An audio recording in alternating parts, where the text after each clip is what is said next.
Assalamualaikum. Selamat datang di Kisah Malam Kalian.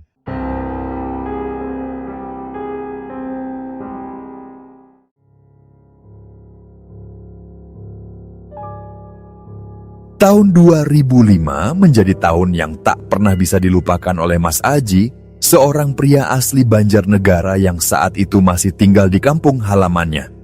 Saat itu ia belum menikah. Usianya baru masuk kepala 3 dan kesehariannya diisi dengan pekerjaan serabutan yang dijalani sambil tetap tinggal bersama keluarga besar di rumah sederhana peninggalan almarhum kakeknya. Rumah itu berdiri di tengah kampung yang sejuk, dikelilingi oleh hamparan kebun dan sawah yang menguning saat musim panen tiba. Suasana kampung tempat tinggal Mas Aji begitu tenang, atau lebih tepatnya, terlalu tenang. Apalagi jika malam menjelang. Jalanan tanah yang hanya cukup dilalui satu mobil itu berubah menjadi gelap gulita. Hanya diterangi lampu-lampu rumah warga yang redup, kadang berkelap-kelip karena tegangan listrik yang tak stabil. Angin malam Banjarnegara yang dingin membawa aroma tanah lembab dan dedaunan yang berguguran. Jauh dari kebisingan kota, kampung itu menyimpan ketentraman yang aneh. Seolah di balik kesunyian itu, ada sesuatu yang bersembunyi. Mas Aji memiliki seorang sahabat dekat bernama Andi. Keduanya nyaris tak terpisahkan. Hampir setiap sore hingga larut malam, mereka akan menghabiskan waktu bersama di warung kopi milik seorang pria setengah baya bernama Mas Ridwan. Warung itu berdiri di tepi kampung, menempel pada kebun pisang dan ilalang yang tumbuh liar di bagian belakang. Meski hanya berupa bangunan semi permanen dari papan kayu dan atap seng, warung milik Mas Ridwan menjadi titik kumpul favorit warga. Di sana ia menjual kopi panas, teh manis, gorengan hangat, serta mie instan dengan kuah pedas khas kampung. Tak hanya Mas Aji dan Andi, beberapa tetangga juga kerap bergabung. Obrolan mereka mengalir santai, membahas berbagai hal, dari kabar panen, harga pupuk, hingga cerita-cerita gaib yang sering dianggap sekadar dongeng orang tua. Namun malam itu, semuanya terasa berbeda. Saat itu malam Minggu. Sejak sore langit cerah dan tak ada tanda-tanda hujan. Bintang bertaburan di angkasa. Udara dingin tapi masih cukup nyaman. Di dalam rumah, suasana sangat tenang. Ibunya Mas Aji sedang sakit demam. Sejak pagi tubuhnya lemas, tapi setelah diberi makan dan obat, menjelang pukul 8 malam sang ibu sudah tertidur. Adik-adiknya pun sudah masuk kamar dan ayahnya telah berbaring lebih dulu. Mas Aji, yang terbiasa tidur larut malam, mulai merasa bosan. Rumah terasa terlalu sunyi. Suara jangkrik terdengar nyaring di luar, menggema hingga ke dalam rumah yang sebagian besar terbuat dari kayu. Ia melirik ke jam dinding, pukul 8 lebih sedikit. Ia bangkit dari kursinya dan berjalan perlahan ke pintu depan, memastikan semua penghuni rumah telah benar-benar terlelap. Ia juga mengecek ibunya yang tampak lebih tenang. Kulit sang ibu pun sudah tak lagi sepanas sebelumnya. Dengan perasaan agak lega dan keinginan untuk sekadar mencari udara luar, Mas Aji memutuskan untuk keluar rumah sebentar. Ia mengambil jaket lusuh yang tergantung di dinding, menyampirkannya ke pundak, lalu meraih ponsel lamanya. Ia menghubungi Andi dan menanyakan keberadaannya. Andi menjawab bahwa ia sedang berada di warung Mas Ridwan, meski warung itu sudah hampir tutup. Mas Aji pun berkata akan menyusul ke sana, dan Andi mengiyakan sambil berjanji menunggunya. Tanpa pikir panjang, Mas Aji melangkah keluar rumah. Jalan setapak di depan rumah hanya disinari cahaya kuning pucat dari beberapa lampu rumah warga. Warung Mas Ridwan memang tak jauh, hanya sekitar 100 meter, namun malam itu terasa sepi dan aneh. Angin malam yang menusuk tulang membuat langkahnya terasa berat. Suara jangkrik pun terdengar perlahan memudar, seolah kampung itu menahan napas. Warung Mas Ridwan berdiri di ujung jalan kecil, diapit oleh ladang dan kebun yang lebat. Di seberangnya, berdiri rumah tua berarsitektur limasan khas Jawa, dihuni oleh seorang nenek dan 2 cucunya. Rumah itu tampak gelap, seperti biasa, karena jarang menyalakan lampu luar di malam hari. Pemandangan tersebut selalu menambah kesan mencekam setiap kali Mas Aji lewat. Ketika warung mulai terlihat dari kejauhan, Mas Aji merasa heran. Tak seperti biasanya, warung itu tampak gelap. Tidak ada cahaya dari dalam yang menerangi jalan di depannya. Biasanya, lampu bohlam tua dari dalam warung akan memantulkan cahaya kekuningan ke jalanan. Tapi malam itu tidak. Ia mempercepat langkah. Dari dekat baru terlihat sosok Andi yang duduk sendiri di depan warung yang tampaknya sudah ditutup rapat. Meja panjang dari kayu masih dibiarkan di luar, dan di atasnya sudah tersedia 2 gelas kopi serta beberapa gorengan yang mulai dingin. Mas Aji bertanya di mana Mas Ridwan. Andi menjelaskan bahwa Mas Ridwan pergi terburu-buru karena suatu urusan, tapi sebelumnya sudah mengatakan kalau mereka boleh tetap duduk di sana. Jika sudah selesai, gelas dan piringnya cukup ditaruh di bawah meja saja. Mas Aji mengangguk, meski dalam hati muncul rasa ganjil. Warung yang biasanya hangat dengan canda dan obrolan warga, malam itu terasa seperti tempat kosong yang menunggu sesuatu datang. Ia meneguk kopi panas itu perlahan, mencoba mengabaikan perasaan tidak nyaman yang mulai merayap pelan di dadanya. Namun ia tidak tahu bahwa malam itu baru saja membuka pintu bagi sesuatu yang jauh lebih menyeramkan dari sekadar sunyi dan sepi. Malam itu terus bergulir dan kopi di gelas Mas Aji mulai mendingin. Mereka berdua duduk berdampingan di bangku kayu panjang di depan warung yang telah tutup. Udara Banjarnegara yang sedari tadi dingin, kini terasa lebih menusuk. Seperti ada hembusan angin lembut yang tak biasa menyelinap dari balik kebun di belakang warung. Daun-daun pisang di sisi kanan bergesekan pelan, menciptakan suara lirih yang menyatu dengan nyanyian jangkrik dan sesekali lolongan anjing dari kejauhan. Andi memecah keheningan, berkata bahwa Mas Ridwan pergi terburu-buru tanpa penjelasan yang jelas.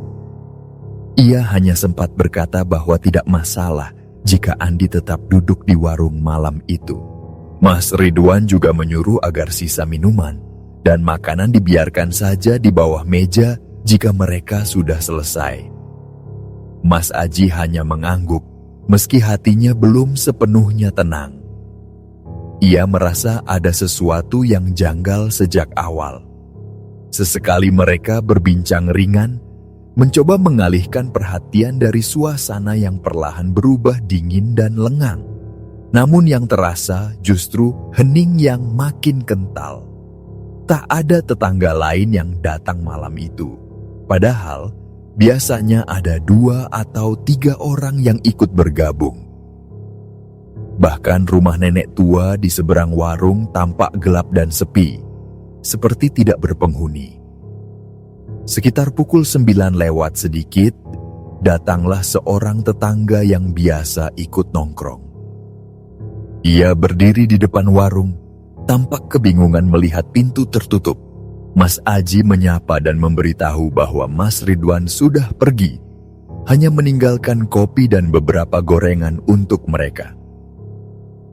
Tetangga itu pun mengangguk, lalu memutuskan pulang karena mengira memang warung sudah tutup total. Ia berjalan pergi begitu saja, meninggalkan Mas Aji dan Andi kembali dalam kesunyian. Obrolan mereka pun kian jarang. Sebagian besar waktu hanya diisi diam dan menatap jalan kampung yang temaram. Kopi mereka sudah tinggal setengah. Udara terasa lebih dingin, dan angin seolah membawa bisikan yang tak bisa dijelaskan. Tiba-tiba, angin yang lebih kencang datang dari arah belakang warung, menggoyangkan dahan-dahan dan membuat ilalang di pinggir kebun bergoyang serempak. Dalam hati, Mas Aji merasa tidak nyaman. Ketika waktu menunjukkan hampir pukul 10:30 malam, kejadian pertama yang aneh mulai muncul. Mas Aji tengah menatap lurus ke arah jalan kampung yang membentang di depan warung, ketika dari kejauhan, ia melihat sesuatu melintas cepat. Sesuatu yang tak biasa. Sebuah benda bulat, menyerupai bola dari rotan seperti bola takraw, meluncur begitu saja melintasi jalan dari arah kiri ke kanan. Bedanya, benda itu jauh lebih besar, hampir seukuran bola basket, dan tampak menyala samar dalam gelap.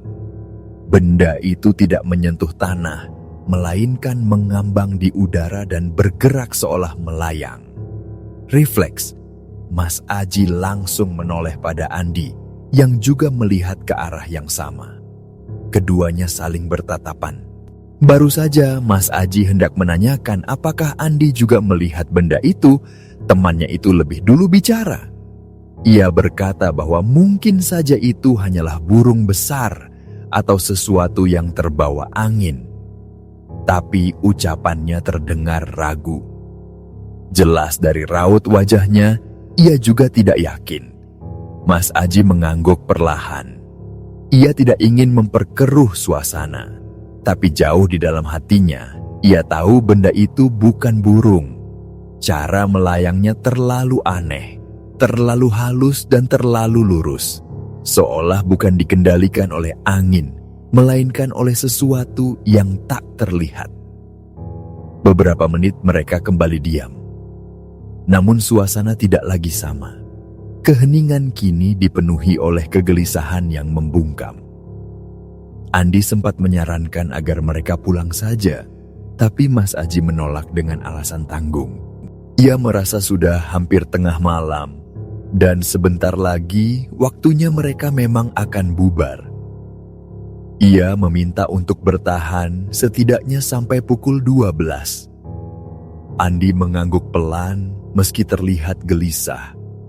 Ia menyesap kopinya, mencoba menghangatkan diri dari dingin yang mulai menusuk lebih dalam ke dalam kulit. Mereka kembali tenggelam dalam diam. Hingga 5 menit kemudian, kejadian itu berulang. Kali ini, bola aneh itu muncul kembali. Ia datang dari arah berlawanan, melintas pelan tapi jelas. Bentuknya masih sama, ia melintasi jalan yang sama, kali ini bergerak dari kanan ke kiri, seolah sedang berpatroli. Mas Aji dan Andi hanya bisa menatap benda itu tanpa suara. Tak ada yang berani berbicara. Nafas mereka terasa menahan, mata tak berkedip. Bola itu perlahan menghilang ke kegelapan di ujung jalan. Baru setelah beberapa detik berlalu, Andi akhirnya bicara. Ia bertanya, apakah Mas Aji melihat benda itu lagi?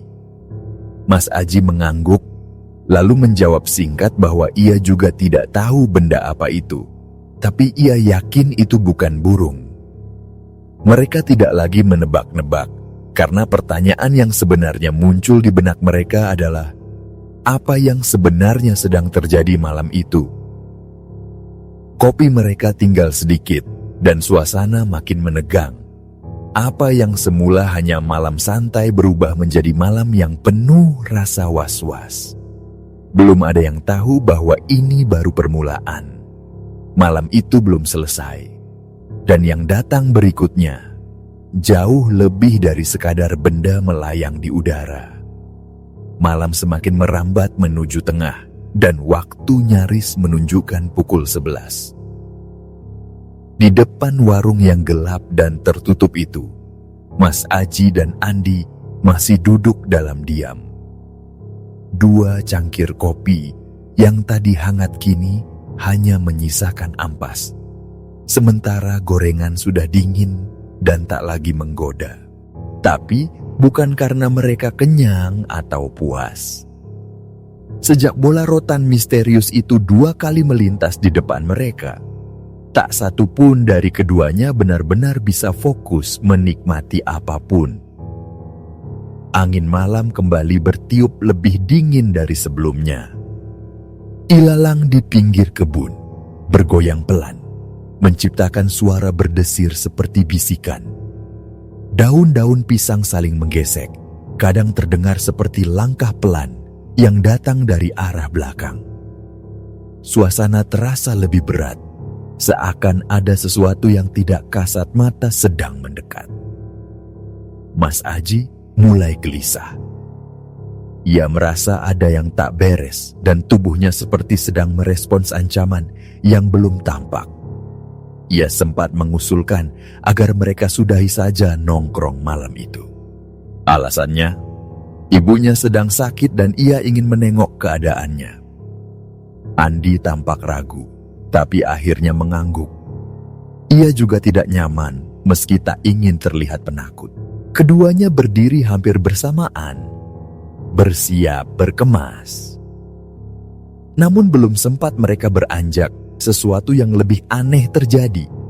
Dari arah ujung jalan, perlahan muncul 2 sosok pria yang berjalan mendekati mereka. Mas Aji melihat lebih dulu, lalu memberi isyarat pada Andi untuk menoleh. 2 pria itu berpakaian rapi, mengenakan kemeja lengan panjang dan celana panjang gelap. Langkah mereka lambat, teratur, dan sangat senyap. Tidak seperti orang berjalan biasa. Yang lebih aneh lagi, mereka mendekat ke arah meja tempat Mas Aji dan Andi duduk tanpa mengucapkan sepatah kata pun. Mas Aji dan Andi saling melirik, kebingungan. Mereka berdua tidak mengenali 2 orang itu, bukan warga sekitar, bukan juga orang yang biasa nongkrong di warung. Anehnya lagi, saat keduanya sudah cukup dekat, mereka justru berdiri diam di ujung meja, sejajar, hanya mematung. Tak ada sapaan, tak ada permisi, tak ada pertanyaan. Mereka hanya berdiri lurus, tubuh menghadap ke arah Mas Aji dan Andi, tapi mata mereka kosong, seperti tidak benar-benar melihat. Mas Aji mulai merasa tubuhnya tegang. Andi menunduk, pura-pura sibuk dengan gelas kopinya, mencoba menyembunyikan ketegangan. Tapi kedua pria itu tidak bergerak sedikit pun, seolah mereka adalah patung yang ditanam di tempat. Waktu terasa berjalan lambat.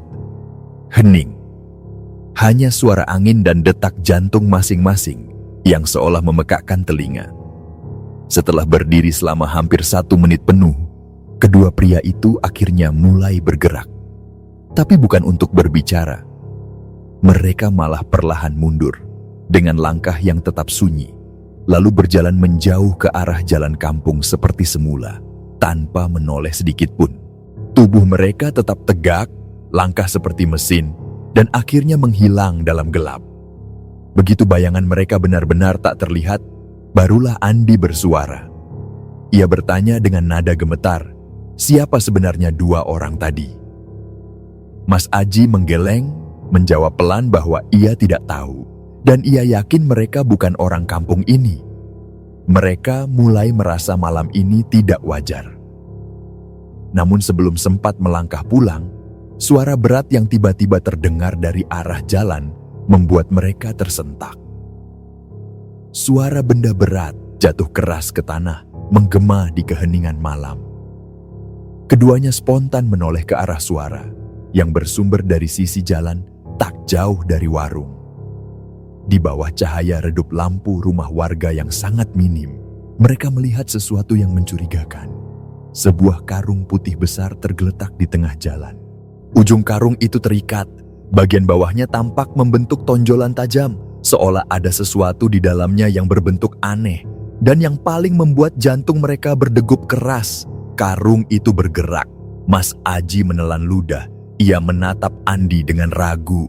Dalam gumam yang lirih, ia mengutarakan kecurigaan bahwa karung itu mirip sekali dengan pocong.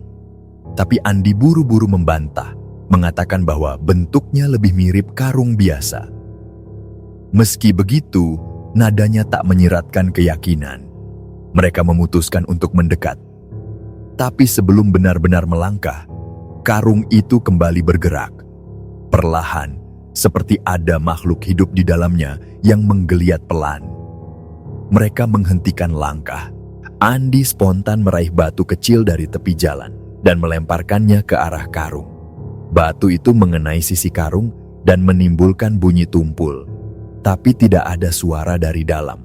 Tak ada erangan, tak ada gerakan tambahan. Sunyi. Mas Aji bergumam pelan, menduga bahwa mungkin saja seseorang membuang kucing atau binatang lain ke dalam karung. Tapi ia sendiri tak yakin. Ukuran karung itu terlalu besar untuk seekor kucing. Dan tak ada suara mengeong atau perlawanan dari dalamnya. Rasa penasaran semakin menggulung dalam dada mereka. Meski takut, mereka merasa harus memastikan. Mas Aji mengambil sebatang ranting besar dari pagar kebun yang tak jauh dari situ. Ia mencabutnya dengan sedikit paksa, lalu menggenggamnya erat, seolah akan digunakan sebagai senjata. Dengan langkah perlahan, mereka mendekati karung tersebut. Mas Aji menyodok-nyodok permukaan karung dengan ujung ranting sambil bertanya, "Apakah ada orang di dalam?" Tak ada jawaban, tapi karung itu kembali menggeliat pelan, seperti tubuh yang malas bangun dari tidur panjang. Lalu terdengar suara Andi yang pelan namun mantap. Ia mengusulkan agar karung itu dibuka saja. Mas Aji setuju, tapi dengan syarat bahwa Andi yang membuka, sementara ia bersiaga sambil menggenggam ranting. Andi mengangguk. Dengan sangat hati-hati, Andi membuka ikatan karung itu, menarik tali di ujungnya perlahan. Saat ikatan karung berhasil dibuka sepenuhnya, Mas Aji dan Andi menahan napas. Karung putih besar yang tadi menggeliat itu kini memperlihatkan isinya perlahan. Dari dalamnya muncul bagian pundak seorang perempuan. Rambutnya panjang, hitam legam, menjuntai liar hingga menutupi sebagian wajah dan tubuhnya. Bahunya terlihat telanjang, kulitnya pucat, dan ia tidak berbicara sedikit pun. Mas Aji mundur setapak, sementara Andi hanya menunduk, menahan perasaan yang tak bisa dijelaskan. Perempuan itu tak bergeming. Ia hanya duduk diam selama beberapa detik sebelum akhirnya mulai bergerak perlahan. Kepalanya menunduk dan tanpa sepatah kata, ia beringsut keluar dari karung dengan gerakan yang terasa tidak lazim. Begitu ia bangkit sepenuhnya, barulah mereka menyadari bahwa bagian bawah tubuhnya tertutup semacam kain panjang berwarna kusam kecoklatan. Kain itu tampak seperti bagian bawah mukena atau semacam rok panjang yang mengembang. Mas Aji sempat merasa lega karena rambut panjang perempuan itu menutupi bagian atas tubuhnya yang semula terbuka.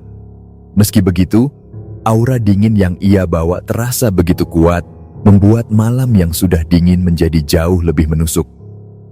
Mas Aji mencoba bertanya dengan suara pelan, menanyakan siapa perempuan itu dan mengapa bisa berada di dalam karung.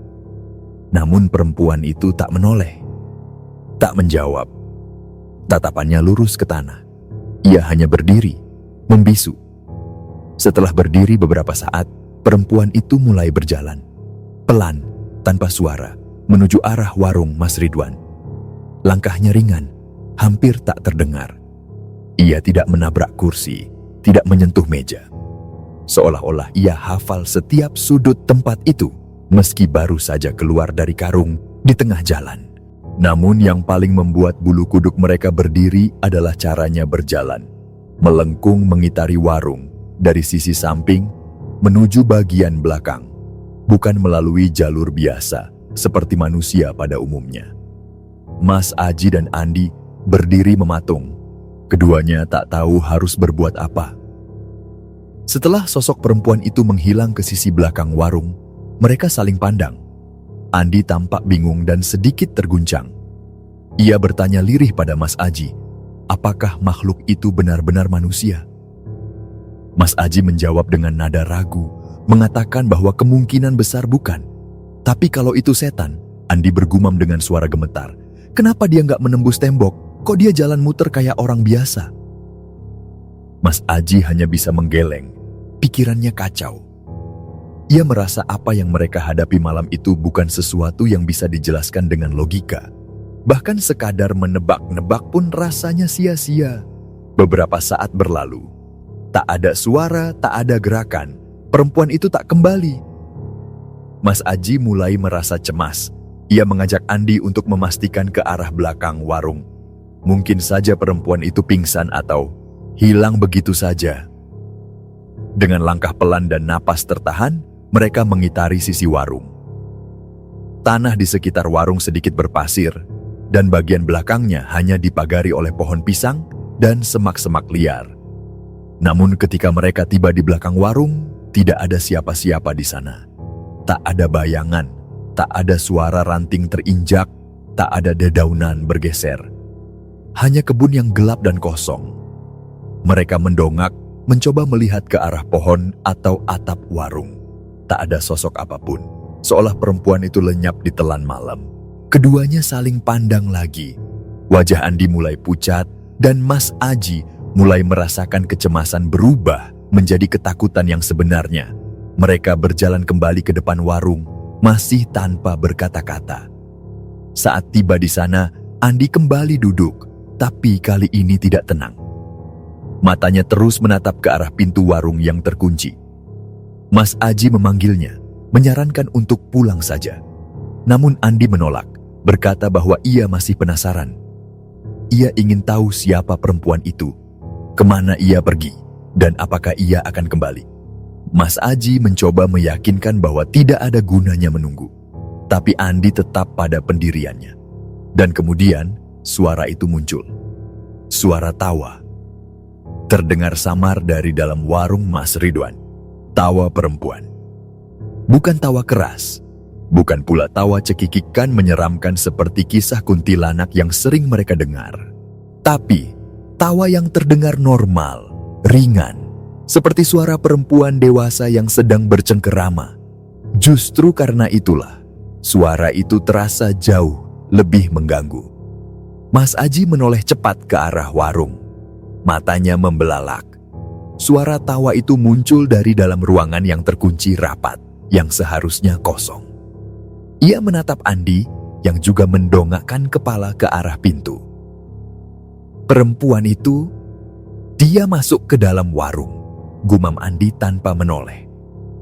Mas Aji tidak menjawab. Ia hanya berdiri diam, mencoba memastikan apa yang ia dengar barusan memang nyata dan bukan halusinasi. Tapi suara itu terdengar lagi. Kali ini lebih jelas, lebih dari satu suara. Mungkin 2 atau 3 perempuan yang tertawa bersamaan, seolah sedang bercanda di dalam. Andi berkata bahwa mereka harus memberitahu Mas Ridwan. Ia beralasan bahwa warung itu tempat usaha, dan siapapun yang masuk tanpa izin bisa saja merusak sesuatu. Mas Aji mengangguk setuju, meskipun ia tahu dalam hati bahwa ini bukan tentang pencuri atau gangguan manusia. Ini tentang sesuatu yang lain. Langkah Mas Aji dan Andi menyusuri jalan kampung terasa cepat, tapi berat. Hati mereka dicekam campuran antara kecemasan dan rasa penasaran. Suara tawa perempuan dari dalam warung Mas Ridwan masih membekas dalam ingatan mereka, meski kini sudah tak terdengar lagi. Jalanan yang mereka lalui gelap dan lengang, hanya diterangi cahaya remang dari beberapa rumah yang masih menyalakan lampu depan. Rumah Mas Ridwan berada tidak terlalu jauh dari warung, sekitar 2 tikungan kecil dari pertigaan. Sesampainya di depan rumah Mas Ridwan, mereka mengetuk pintu pelan. 2 ketukan pertama tidak menghasilkan jawaban. Namun setelah ketukan ketiga, terdengar suara pelan dari dalam rumah. Pintu kemudian dibuka perlahan, menampakkan wajah Mas Ridwan yang tampak mengantuk dan bingung. Ia kaget melihat Mas Aji dan Andi berdiri di depan rumahnya malam-malam seperti itu. Mas Aji segera meminta maaf karena datang larut. Ia menjelaskan bahwa ada hal penting yang harus mereka sampaikan. Mas Ridwan yang awalnya bingung, akhirnya mempersilahkan mereka duduk di teras. Ia mengambil kursi lipat dari dalam, lalu duduk di hadapan mereka berdua. Karena kursi hanya 2, Mas Aji dan Andi duduk di lantai teras yang dingin. Dengan nada serius, Mas Aji menceritakan dari awal tentang warung yang gelap, tentang bola rotan misterius yang melayang 2 kali di udara, hingga kemunculan 2 pria aneh yang berdiri diam di ujung meja. Ia juga menjelaskan perihal karung putih yang jatuh dari langit, yang ternyata berisi seorang perempuan. Perempuan itu, katanya, keluar dari karung tanpa bicara sepatah kata pun, lalu berjalan mengitari warung dan menghilang ke arah belakang. Tapi yang paling membuat mereka gelisah adalah suara tawa perempuan yang terdengar dari dalam warung, padahal semua pintu tertutup rapat. Mas Ridwan tak langsung menanggapi. Ia diam, menatap ke arah gelas kopi yang tadi ia bawa dari dalam rumah. Tatapannya kosong. Andi ikut menambahkan beberapa detail, memperkuat cerita Mas Aji. Ia juga menekankan bahwa mereka tidak sedang bercanda atau membesar-besarkan cerita.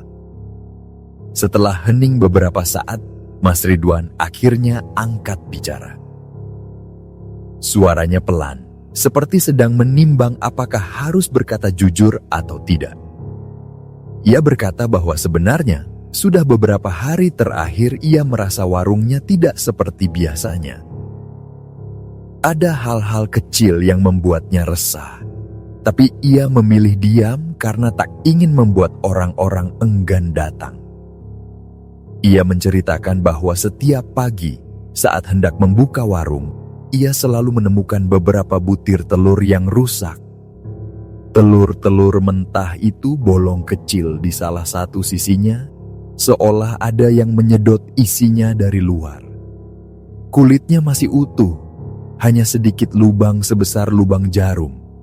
Anehnya, tidak ada jejak tikus, tidak ada bau busuk, dan kejadian itu selalu terjadi hanya pada telur tertentu saja. Mas Ridwan sempat bertanya-tanya dalam hati, tapi ia mencoba mengabaikannya. Ia mengira mungkin ada binatang kecil seperti serangga atau tikus yang pintar. Tapi semakin hari, jumlah telur yang rusak bertambah. Dan yang lebih membuatnya cemas adalah perasaan tidak nyaman setiap kali ia menutup warung larut malam. Ia kerap merasa seperti ada yang mengawasi dari balik pintu dapur, atau bayangan melintas cepat di belakang lemari etalase. Malam sebelum kejadian ini, katanya, ia juga sempat mendengar suara tawa perempuan dari dalam warungnya sendiri, tepat dari kamar kecil yang berada di bagian belakang. Suara itu bukan tawa melengking, tapi tawa datar. Mas Ridwan mengaku tidak berani memeriksanya. Ia hanya mengunci semua pintu dan pulang cepat-cepat. Ia tidak ingin terlihat takut di depan warga. Mas Aji dan Andi terdiam. Semua yang mereka alami malam ini ternyata bukan hal pertama. Mas Ridwan telah lebih dulu mengalami gangguan yang sama, bahkan mungkin lebih lama. Namun karena takut akan membuat warungnya sepi, ia memilih menyimpan semuanya sendiri.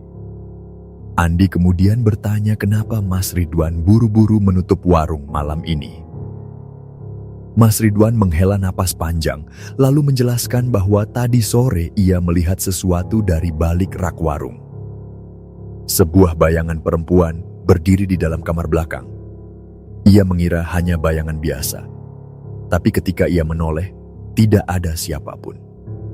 Perasaannya langsung tidak enak. Itulah sebabnya ia memilih menutup warung lebih awal dan meninggalkan kopi serta gorengan untuk mereka berdua.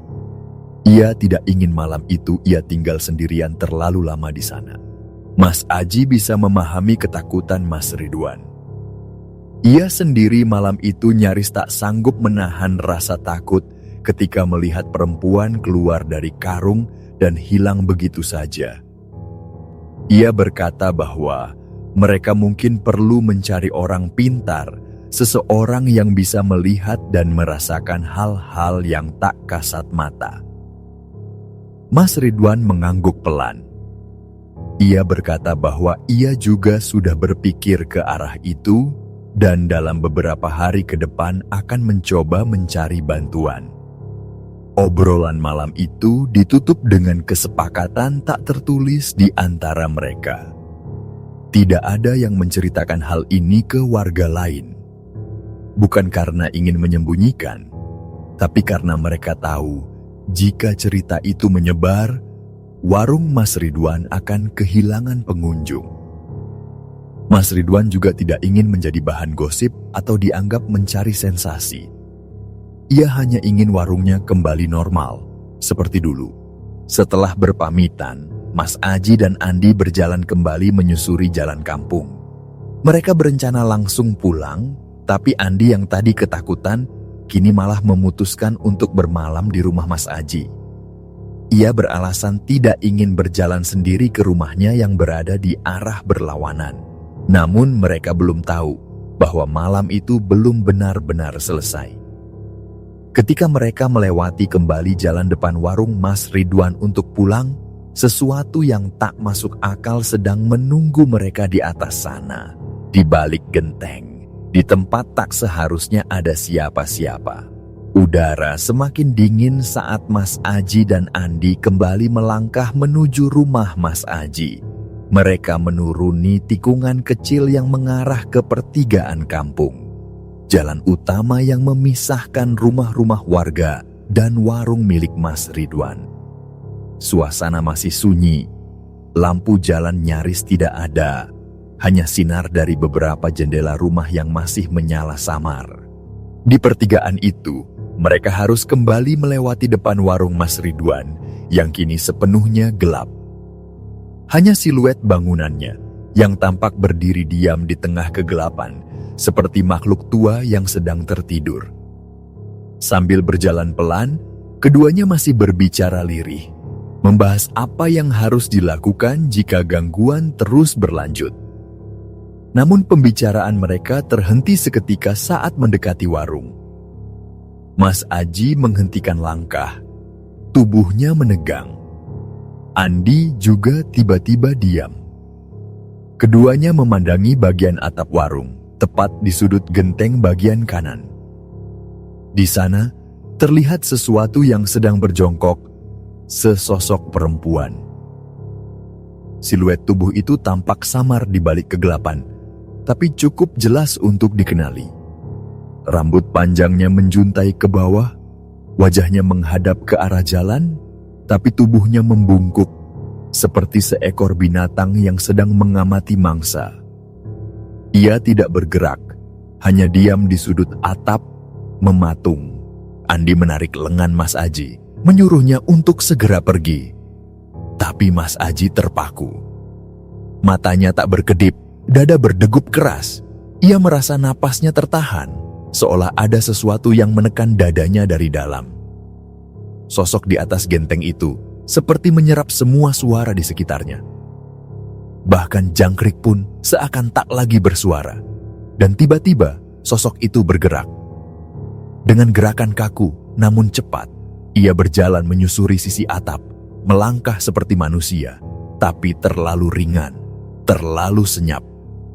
Ia bergerak ke arah ujung genteng, seperti hendak turun atau melompat. Namun sebelum sempat sosok itu turun ke tanah, Mas Aji dan Andi sudah lari terbirit-birit ke arah rumah Mas Aji. Mereka tidak berani menoleh ke belakang, tidak peduli suara apa yang mungkin menyusul. Begitu tiba di rumah, Mas Aji langsung mengunci pintu dan mematikan semua lampu luar. Andi duduk di lantai, masih terengah-engah, wajahnya pucat. Malam itu mereka tidur di ruang tamu, tapi tak satu pun dari mereka benar-benar bisa memejamkan mata. Bayangan sosok di genteng itu terus menghantui pikiran mereka. Keesokan paginya, ketika matahari mulai naik dan kabut tipis masih menyelimuti kampung, Mas Ridwan datang ke rumah Mas Aji. Ia tampak cemas dan langkahnya tergesa. Di depan rumah, ia bertemu Mas Aji dan Andi yang masih tampak kelelahan. Tanpa banyak basa-basi, Mas Ridwan langsung menceritakan apa yang terjadi semalam di rumahnya. Menurut penuturannya, sekitar tengah malam, istrinya yang sedang hamil mulai mengeluh kesakitan. Awalnya, Mas Ridwan mengira itu hanya kram atau kelelahan biasa. Namun semakin lama, keluhan istrinya berubah menjadi sesuatu yang ganjil. Istrinya mulai berguling-guling di tempat tidur sambil menangis, menggenggam perutnya dan mengulang-ulang kata yang sama. Ada perempuan di atap, ada perempuan di atap.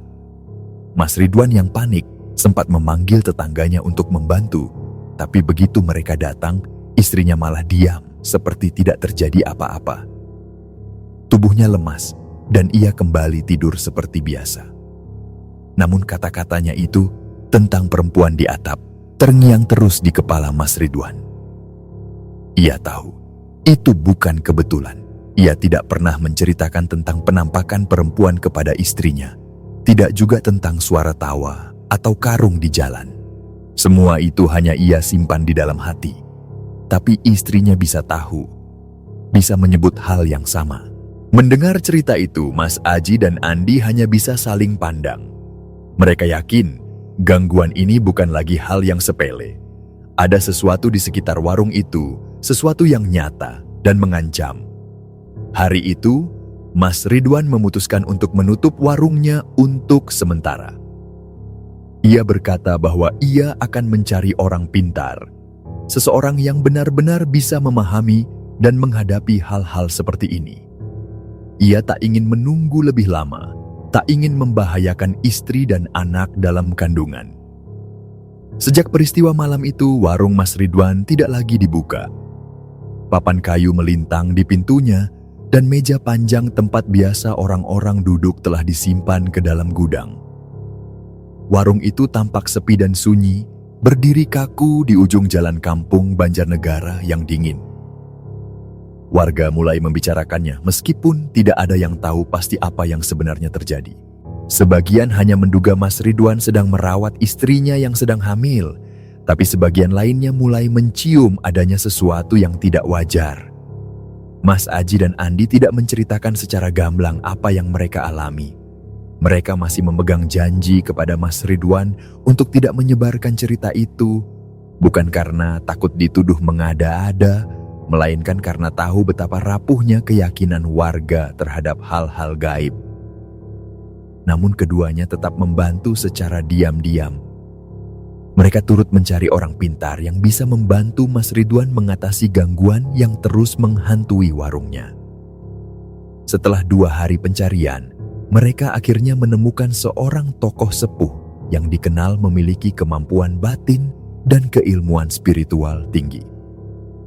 Seorang kiai dari desa sebelah yang memang sudah lama dikenal sebagai penyembuh berbagai gangguan tak kasat mata. Kiai itu setuju untuk datang, namun meminta waktu khusus. Malam Jumat Kliwon, malam yang menurut kepercayaan Jawa paling tepat untuk menghadapi makhluk halus. Malam itu setelah azan Isya berkumandang, suasana kampung seolah menahan napas. Langit mendung tipis, tapi tak hujan. Udara terasa lebih dingin dari biasanya. Warga yang tahu ada prosesi spiritual tak berani mendekat. Mas Ridwan menyalakan beberapa pelita di sekitar warung. Dan di tengah warung yang telah dikosongkan, kiai itu duduk bersila, membaca doa-doa dan mantra yang mengalun dalam bahasa Jawa kuno. Kemenyan dibakar, asapnya membumbung perlahan, memenuhi ruangan dengan aroma khas yang menenangkan sekaligus menakutkan. Di sekelilingnya diletakkan telur ayam kampung, bunga 7 rupa, dan kendi berisi air. Beberapa kali suara Kiai terdengar naik, seolah sedang berhadapan dengan sesuatu yang tidak ingin pergi. Mas Aji dan Andi duduk di luar warung, mengamati dari kejauhan. Mereka tidak berani masuk, tapi mereka tahu, di dalam sana sedang berlangsung pertempuran yang tak terlihat mata biasa. Prosesi itu berlangsung lebih dari 1 jam. Beberapa kali, api pelita tiba-tiba bergoyang kencang, meski tidak ada angin. Kendi sempat berguncang pelan, dan salah satu telur tiba-tiba retak sendiri. Namun Kiai terus melanjutkan bacaan dengan tenang, seolah sudah terbiasa menghadapi hal-hal seperti ini. Setelah selesai, Kiai keluar dari warung dengan wajah serius. Ia berkata kepada Mas Ridwan bahwa gangguan di tempat ini bukan dari arwah penasaran biasa. Menurutnya, tempat itu telah lama menjadi tempat bersemayamnya makhluk gaib yang tertarik pada energi manusia, terutama dari emosi seperti cemas, takut, dan rasa sakit.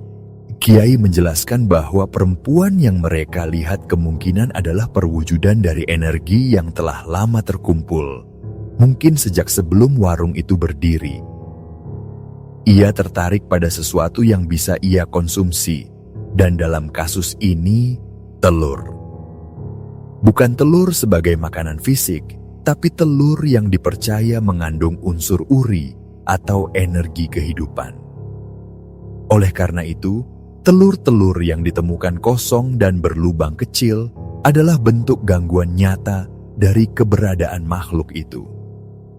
Ia menyarankan agar warung tidak dibuka selama 5 hari untuk memberi waktu tempat itu bersih sepenuhnya.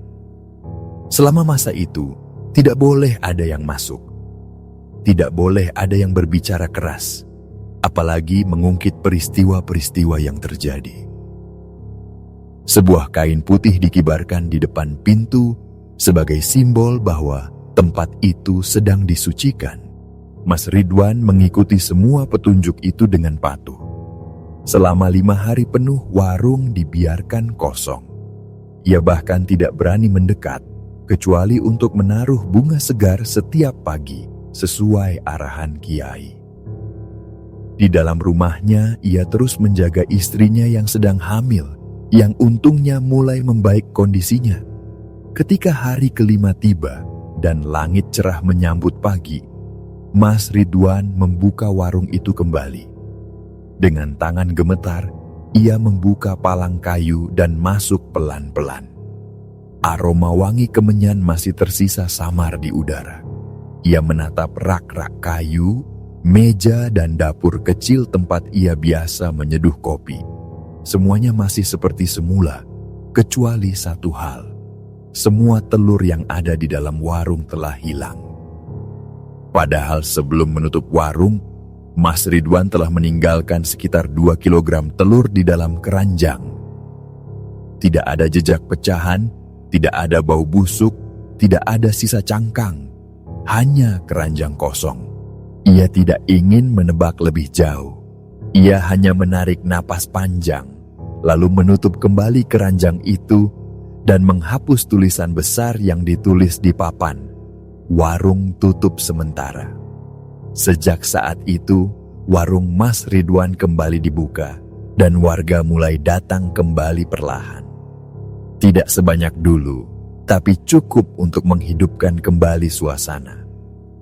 Mas Ridwan tetap menjual kopi dan gorengan, tapi kali ini ia lebih waspada. Ia tidak lagi buka sampai larut malam, dan setiap sore sebelum maghrib, ia memastikan semua sudut warung terang benderang dan bersih. Mas Aji dan Andi kadang masih datang, tapi mereka tak pernah lagi membahas apa yang terjadi malam itu. Bagi mereka, semua yang telah terjadi bukan sekadar pengalaman, tapi pelajaran. Bahwa di dunia ini ada yang tidak bisa dijelaskan dan tidak perlu dicoba untuk dimengerti sepenuhnya. Namun sampai bertahun-tahun setelah itu, ada satu hal yang tetap membuat bulu kuduk Mas Aji berdiri setiap kali ia lewat depan warung itu pada malam hari. Rasa dingin yang tiba-tiba datang dan perasaan bahwa dari sudut atap masih ada sepasang mata yang mengawasi dalam diam.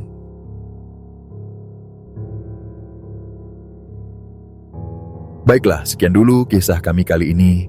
Terima kasih banyak untuk Mas Aji buat ceritanya. Kami mohon maaf jika ada kekurangan dalam kisah ini. Bagaimana pendapat kalian dari cerita ini? Semoga dengan kisah ini dapat menghibur sahabat semua.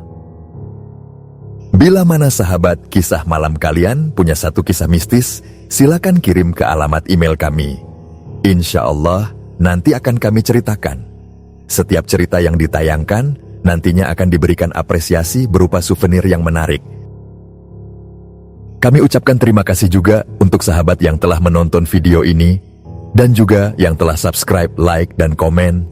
Dan untuk yang sudah mendukung channel ini, kami mengucapkan terima kasih banyak, dan semoga Allah membalas kebaikan sahabat semua.